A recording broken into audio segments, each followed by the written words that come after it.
Bueno, muy buenas. Hoy les vamos a presentar un pequeño avance del proyecto de simulación de fluidos en tuberías. El equipo está conformado por Juan José Flores, Juan Esteban Agüero y mi persona, Juan Carlos Villa.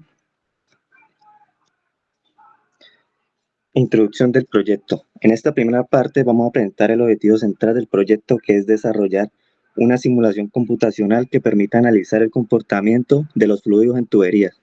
Esta herramienta modelará diferentes condiciones como variaciones en el diámetro, la rugosidad y la longitud de las tuberías, además de factores claves como la velocidad del fluido, la pérdida de presión y los tipos de flujo, que son laminar o turbulento.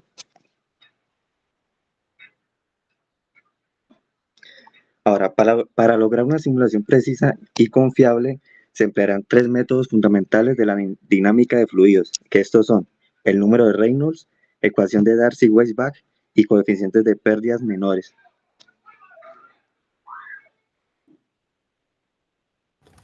Listo, como número de Reynolds, básicamente se utiliza para determinar si el flujo presente es un flujo laminar, transición o turbulento.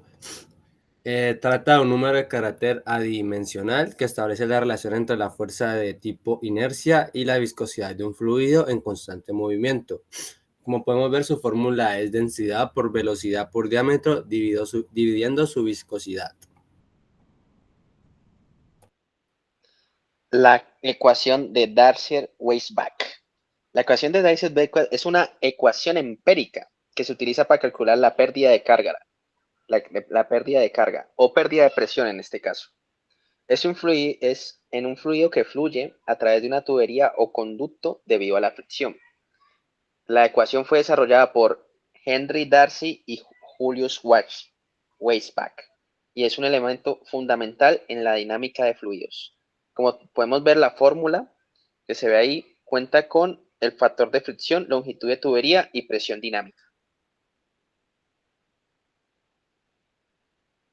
Coeficiente de pérdidas menores. En el código se implementaron la pérdida de presión por las curvas para darle un poco más de realismo a una simulación de flujo de tuberías. Esto implementando para cada curva con un coeficiente de K.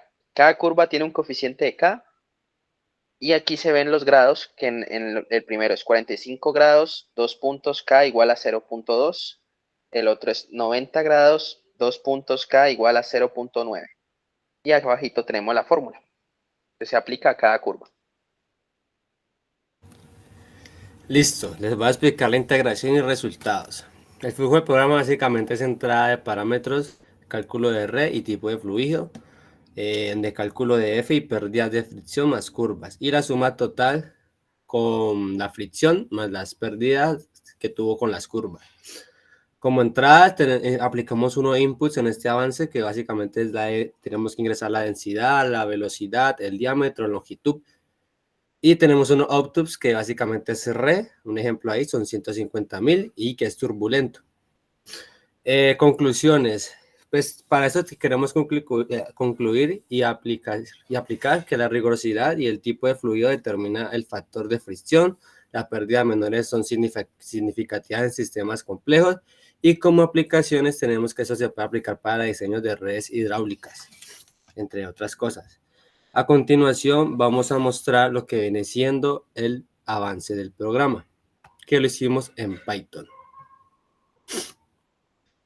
Como ya había mencionado antes, él nos va a pedir como inputs ingresar la densidad del fluido. Vamos a meter datos al azar para este ejemplo.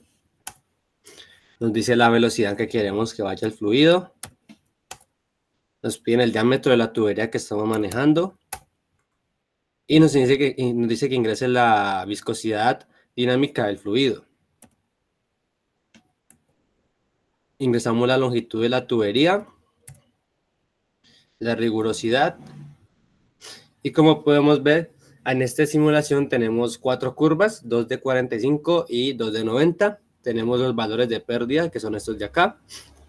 Y en los números de Reynolds nos daría esto, que básicamente es un tipo de fluido turbulento. Factor de fricciones y pérdida por fricción y la pérdida por curvas. Y este es el total con las dos pérdidas. Vemos que el fluido tuvo una pérdida de esta cantidad. Eso sería todo. Muchísimas gracias.